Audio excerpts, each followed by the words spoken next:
Well, accidents happen, and unfortunately for my friend Kale, disaster struck only 2 weeks after ownership of this white VA STi. Over the winter, someone slid into the front of this car, causing enough damage for the insurance company to total it out. When she had told me what had happened, I immediately started looking into options as to what we could do to help, because the situation was a little more complicated than you'd think.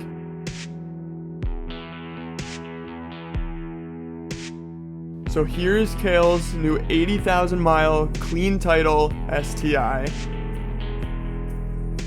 I just got back from the other side of North Carolina where we got an extremely good deal on this super clean Subaru. But as with anything, there's a reason we got such a good deal on it.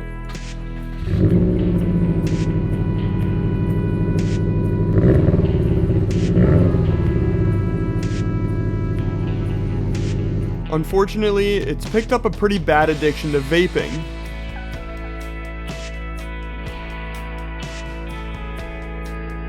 So here's what we're gonna do. We're gonna take the known good engine from the white car and put it in the silver car. So we're essentially just gonna do a 1-for-1 swap, take everything out of the bay on that car, slap it in the bay on this car. Now, I believe this engine in the silver car is good. I don't think there's anything wrong with the engine, but just to be sure, we're gonna do the flip-flop, and later on I can experiment with this engine and see if there's actually anything wrong. We'll get into more of that later, but for right now, I wanna start ripping this engine out. Now this engine bay is pretty much bone stock, which is pretty cool. It's been a long time since I've worked on a stock STi.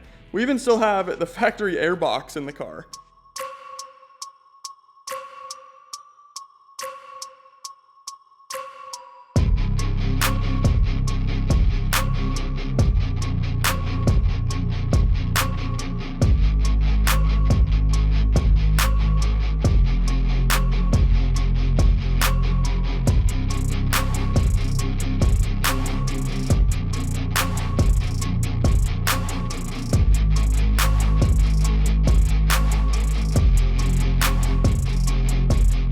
And here we go. I've done quite a few of these by now, so typically once fluids are drained, I can have these engines out in just under 40 minutes. However, in stock form, it may take a little bit longer. So I'm gonna work on getting all the components taken off the top that we can access, and then I'll jump under the car and pull out the bell housing bolts, the motor mount nuts, the grounds, whatever we need to under the car, and then we should be good to pull the engine out.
Okay, I had to go plug the camera into charge, and in the meantime, I essentially got everything ready to go. All the bell housing bolts, the motor mount, the fuel lines, the downpipe, all that is disconnected or removed, and we should be good to yank this engine out. It is already disconnected from the transmission.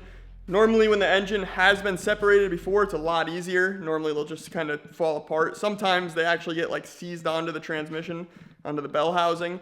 It's a little bit more of a trick, but we're good to go. So let's get you guys on the tripod and yank this engine out.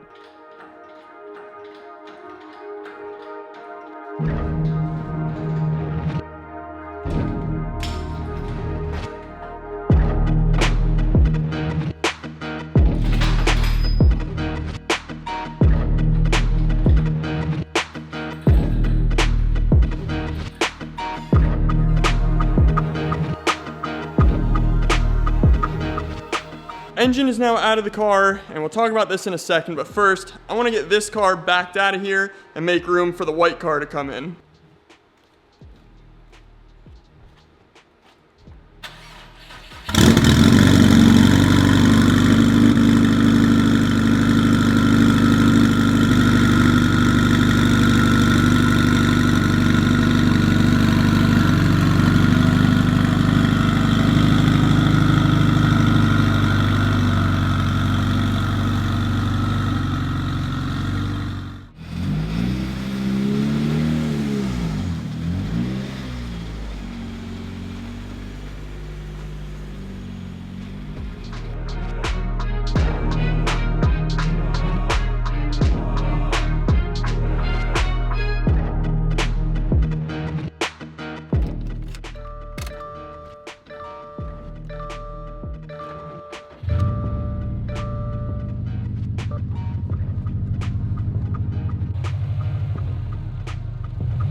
Real quick, let's talk about this engine and why I took it out of the car. So this 2015 STi we got for a really, really good deal, and there's kind of a reason for it. So the previous owner says the car is pretty much perfect besides the fact that it won't stop smoking, and he's been fighting it for a very, very long time.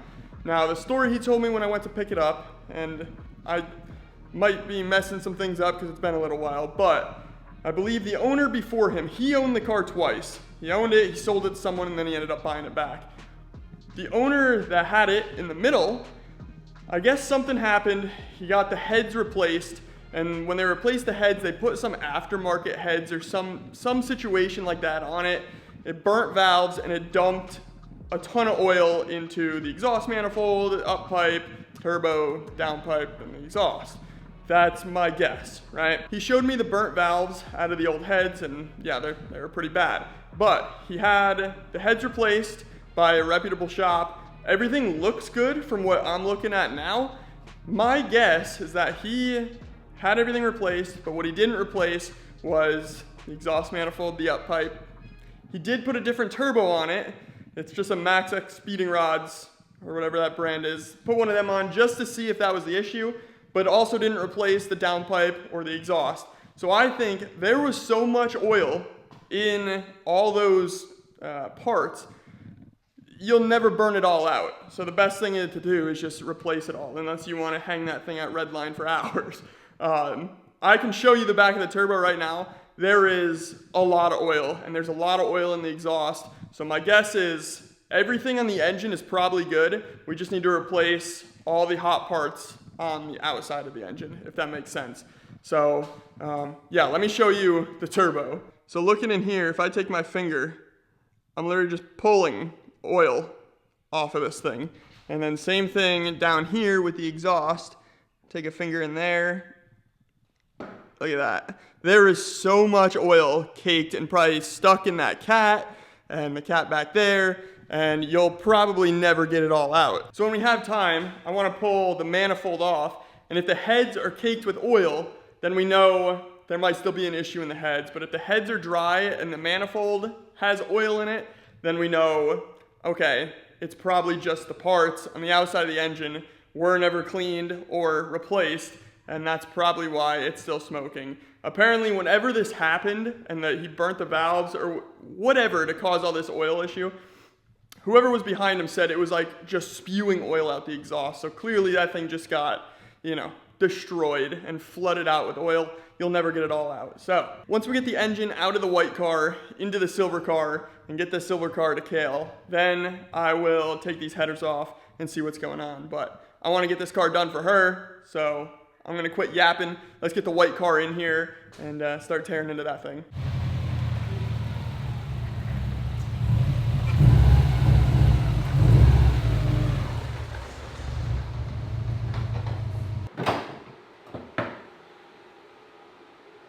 The problem with leaving cars in the grass in North Carolina is you get ants. But I literally just spray everything with this home defense stuff, and yeah, they'll be gone. So kind of sucks that they're in the garage now, but it is what it is. So I'm just gonna start by removing all the damaged body pieces. We got the hood, the bumper, the fender, all these pieces that we're gonna be potentially fighting ourselves against when we go to pull the engine. When removing the lug nuts from the wheel, I noticed there was a security lug in there, and I didn't have that tool, so we resorted to pounding a socket on there and pulling it out. Well, I think I found some of our camber issues. Wow, that control arm took a mean hit. After first looks, nothing down there looks too bad besides that lower control arm, so that's pretty good news. Obviously, there might be some little tweaks and bends that I'm not seeing, and I'm sure there is. But we'll get to that when the time comes. Let's keep tearing this thing apart. We gotta get the fender, the bumper, and the rest of the damaged parts off, and then we'll focus on yanking this engine out.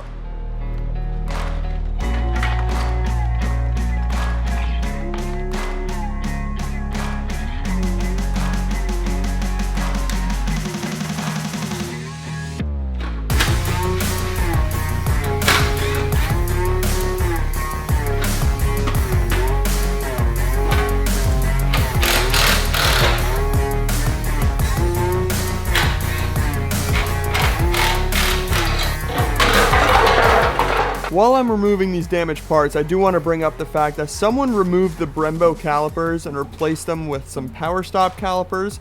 So if anyone's selling a set of Brembos, please let me know.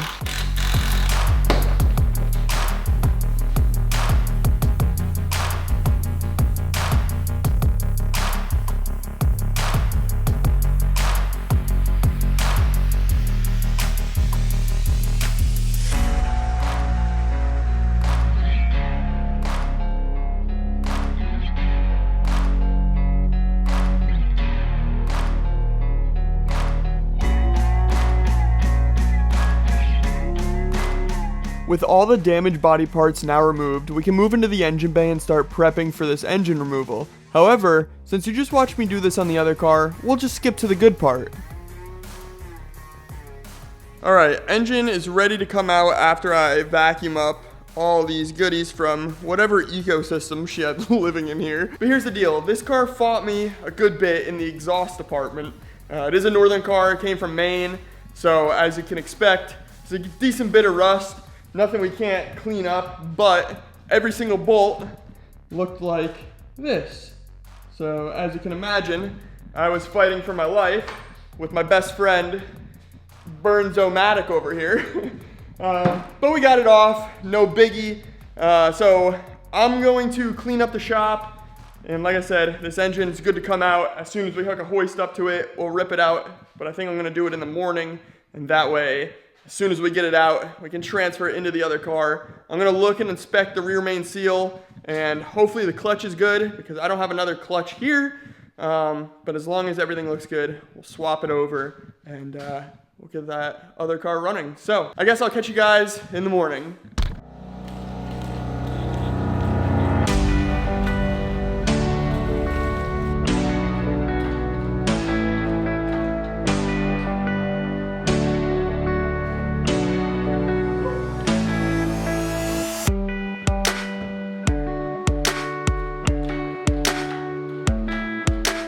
Engine is now out, and here's what we found.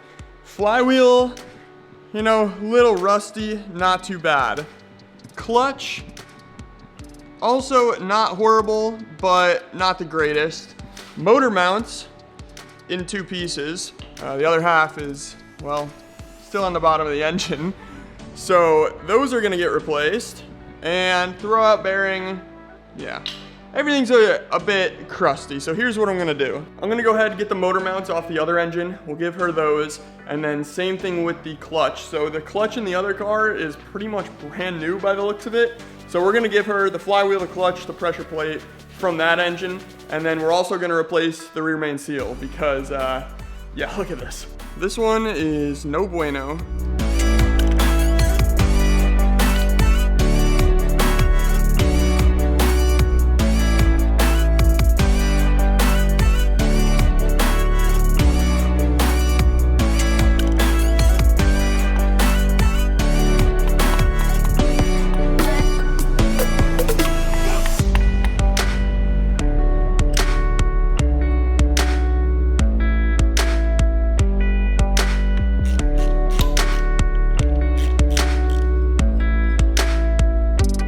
Well, I'll admit, I messed up.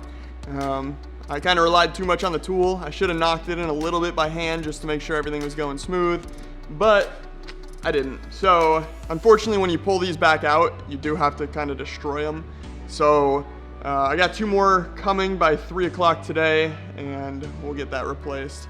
Because if I sent it with that, we'd be leaking oil all over the place.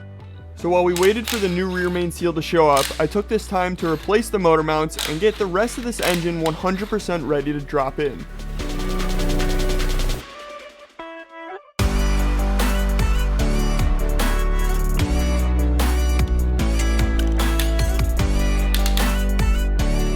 Once the engine was good to go, I went and played musical cars to get the silver car back in the shop so it was ready to work on. Now that the silver car is back in the shop, I went ahead and swapped over her IAG AOS canister from the white car into this car. And then the last thing we had to do was clean up our input shaft, grease up the splines, and get ready to install our new throwout bearing. Once that bearing is installed, we can go ahead and put in our clutch fork, and then last but not least, we can go ahead and install our clutch release shaft. At this point, the car is pretty much ready to take its new engine. We just need that rear main seal to show up. It's right around noon right now. I'm gonna go make some lunch, and then I'm gonna try to get the lawn mowed. And by the time we're done with that, should be time for those new seals to be here. So, I will catch you guys in a few. All right, a few hours later, entire assembly is back together. We got the clutch, flywheel, and the rear main seal in there. I do have to pull off this Company 23 tool, and now just pull out this alignment tool, and let's get this engine dropped in the car.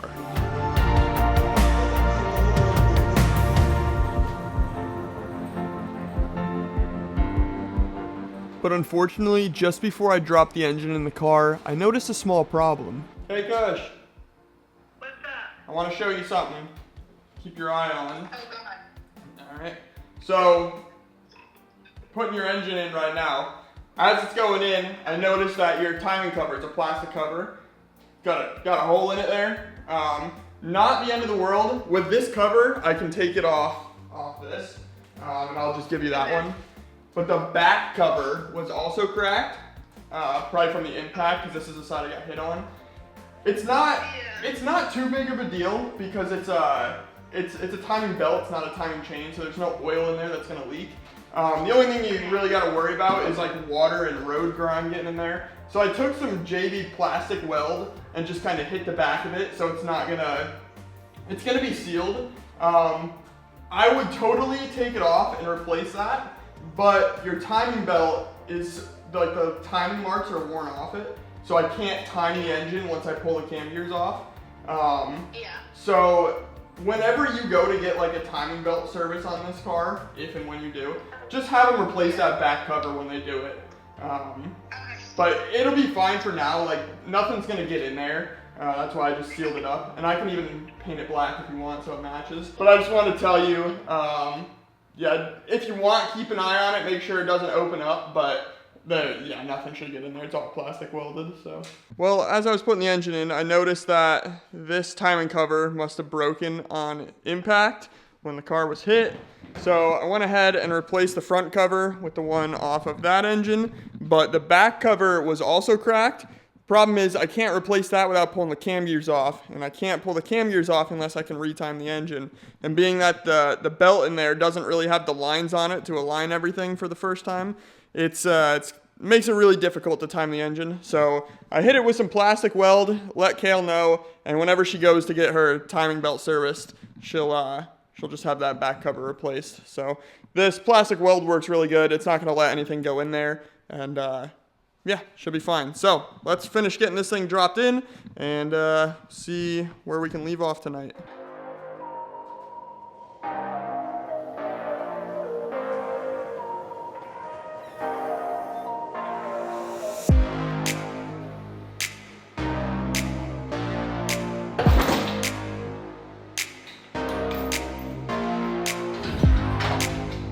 Engine is now in the car and 100% mated to the transmission. So tomorrow we'll get everything else buttoned up. I gotta work in the morning and I still gotta go eat dinner, so I'll catch you guys tomorrow. All right, just got home from work and we're gonna jump straight back into this. So we'll get the power steering pump on and then just continue to move through the engine bay.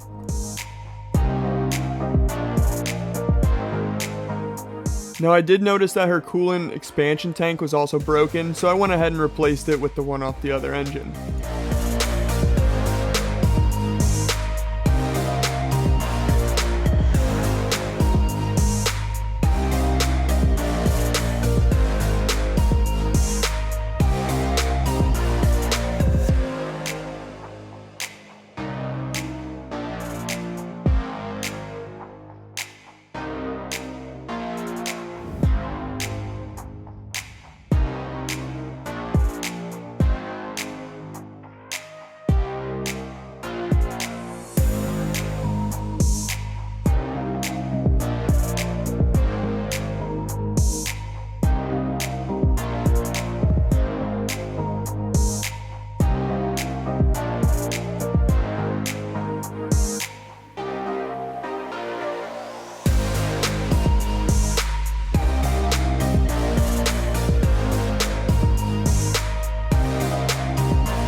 Well, engine bay is getting pretty close. Now, obviously we still have the intercooler, the airbox, the battery, and the most dreaded part is the downpipe and the exhaust. So I'm gonna go ahead and get under the car, get that knocked out, because I think if we put that factory heat shield back in, which I normally don't, but I don't have a turbo blanket, we're gonna have to be reaching through here to get to some of those bolts. So we can't get the airbox in until we get that downpipe and heat shield on. The exhaust is installed. We got her NVIDIA back on this car. And then coming to the front, we also got her downpipe in. Now I didn't put that heat shield back in there and I don't really intend to. I'm gonna recommend just putting a turbo blanket on there. I did go ahead and insulate the AOS lines down below, just so we have no issues there. But you guys know I hate those heat shields. They're a pain in the butt, especially in the northern states when everything rusts. So a turbo blanket's gonna be an ideal choice here, in my opinion. Tomorrow we're gonna get this thing buttoned up. There's really not much left. We gotta get the battery in, get the airbox in, intercooler, and bleed the coolant. So it should be pretty straightforward. It's about 10 p.m. here. I get home from work and I get straight to work on these cars, but it really doesn't give me a whole lot of time at night. So the next day, I got the last few components installed in the engine bay and got it prepped for its first start.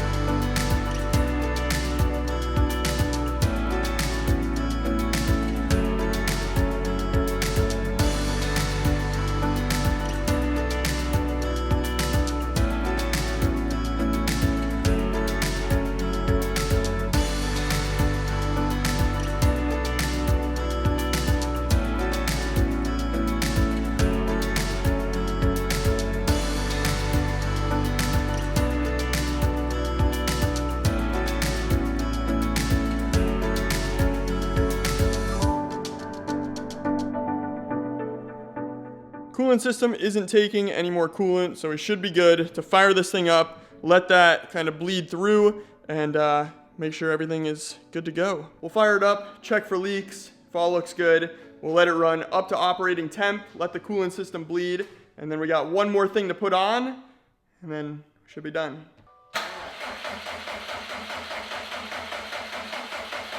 I did forget, this car was extremely low on fuel when we started, so let's add some fuel and then we'll try again.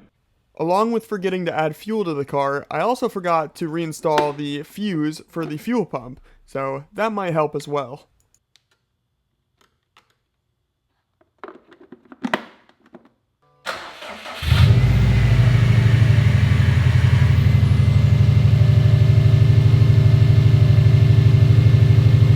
Well, seems to be running pretty good. No surprise, we took that engine out of another car and put it in this car, so nothing crazy. We're just gonna let the coolant system bleed, and then I wanna get some hood struts on, and then the side skirt as well. This kind of broke off when I unloaded it from the trailer, and I found out it was held on with like drywall screws. So I kind of fixed it with some plastic weld, and we're gonna see if we can't get it back on there looking clean.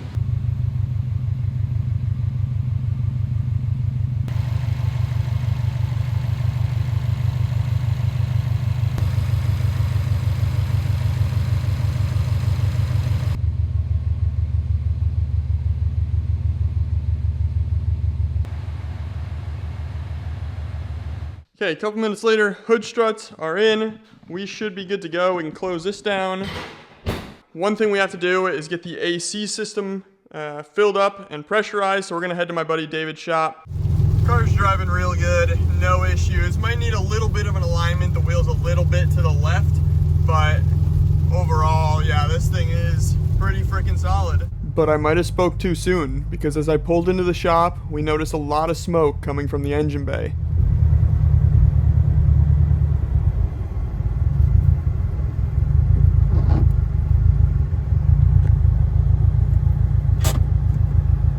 Well, boys, we got a problem. The oil is not in the oil pan anymore. It looks like the rear main is leaking. So unfortunately, it looks like we'll be pulling an all-nighter tonight. Kale's coming down tomorrow, and then she's driving this all the way to Maine. So I'm gonna get the transmission ripped out at Speedworks tonight, and we'll get a new rear main in and hope for the best. It's a bummer, but it is what it is. Well, last night didn't really go to plan, to say the least. Brought the car to Speedworks, get the AC charged, and ended up pulling the transmission 3 times.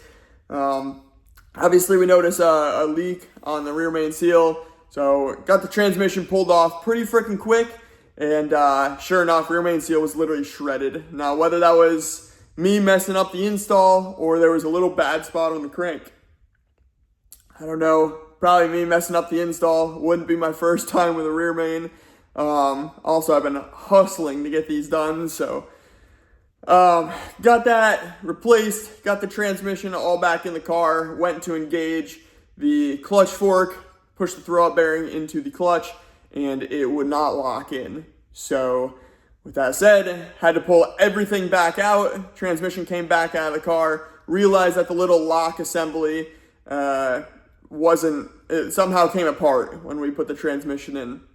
So got it back together, threw the transmission back in the car. Once again, wouldn't lock.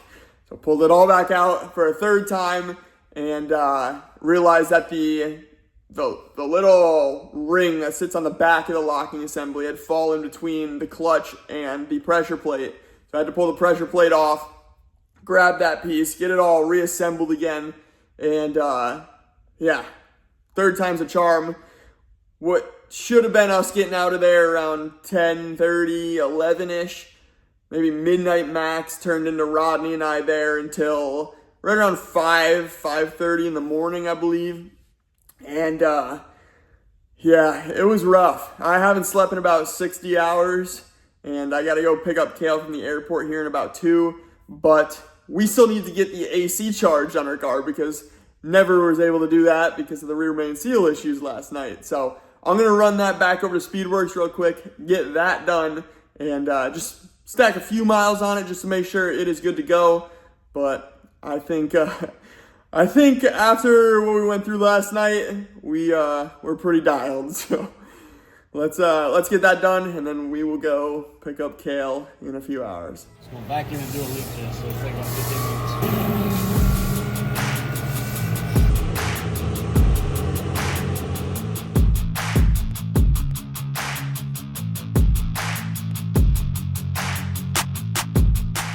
Just made it back home. Car's running absolutely phenomenal. Shout out David over at Speedworks for getting that AC charged. Now it's time to go pick up Kale from the airport and show her her new car.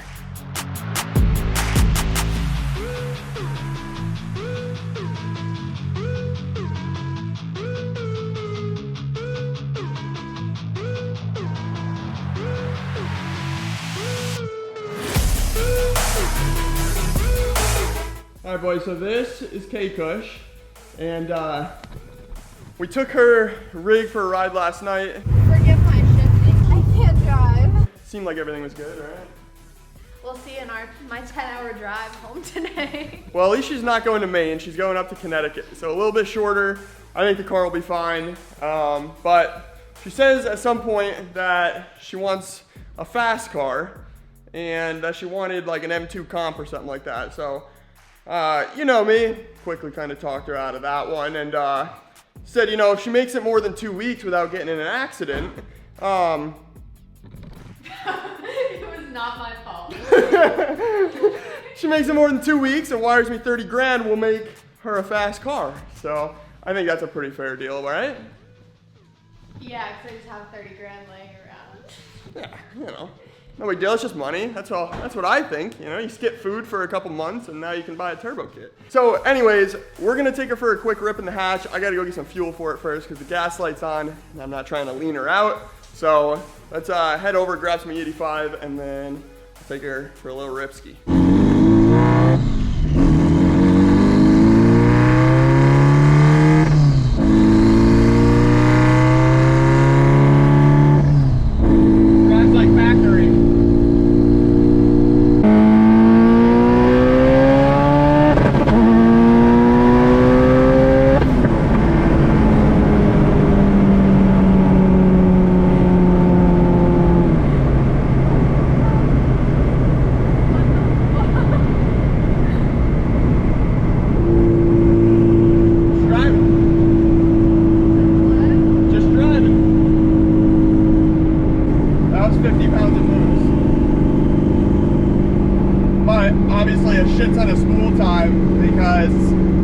Twins and no nitrous and not enough of a fuel system to keep it going at the high end, but yeah, it just all gets blurry once you start going.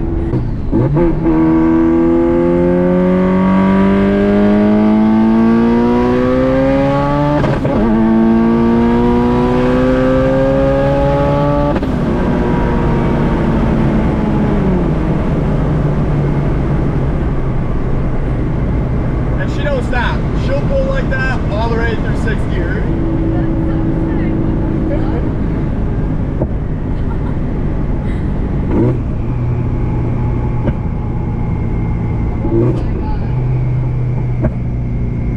Pretty sick, huh? That's so fucking cool.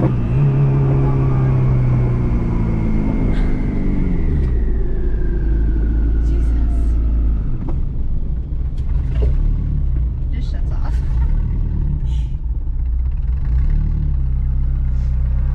How does your car not blow up? I don't know. This thing's unreal.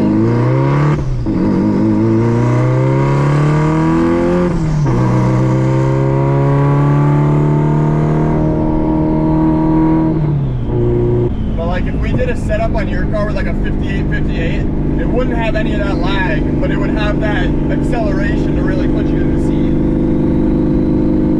That'd be so sick. I think we can get this car to do that with nitrous, but like I said, it's a lot of money away. Yeah, I mean, who needs an M2 when you can just spend $200,000 on an STI? How many miles per gallon you got on this? It's like 5 gallons per mile. Yeah, doing night rips in this thing between like the motion blur, the fumes from the exhaust, the fireballs, and just the raw adrenaline. Like it's just everything's just a blur, and it's just dead focus on staying in the lane. That's crazy. Yeah, because you can't see because it's fucking blurry from the exhaust. Yeah. And like these cars, they like to pull around all over the place because they're all-wheel drive, and it's just, oh, it's just awesome. I freaking love it. That was fucking fast. I did not expect that.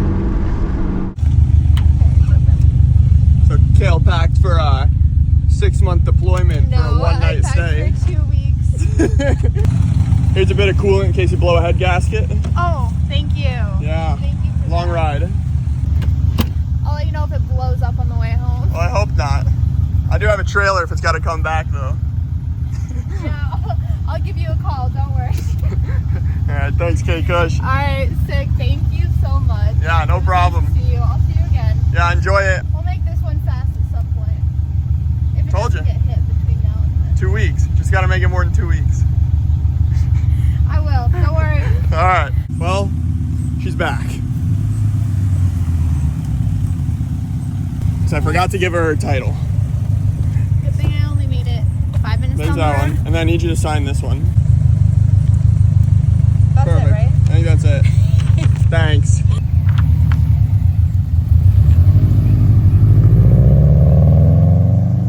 Well, that pretty much wraps this video up. Kale did make it home safe and sound. Car's good to go, so that's good news. Now we're going to move on to the white damaged car. We're going to bring that thing back to life. And I'm looking forward to it, but that'll be for later. We're going to wrap this one up right here. I hope you guys enjoyed, and I'll catch you in the next one. Until then, peace out. See y'all later.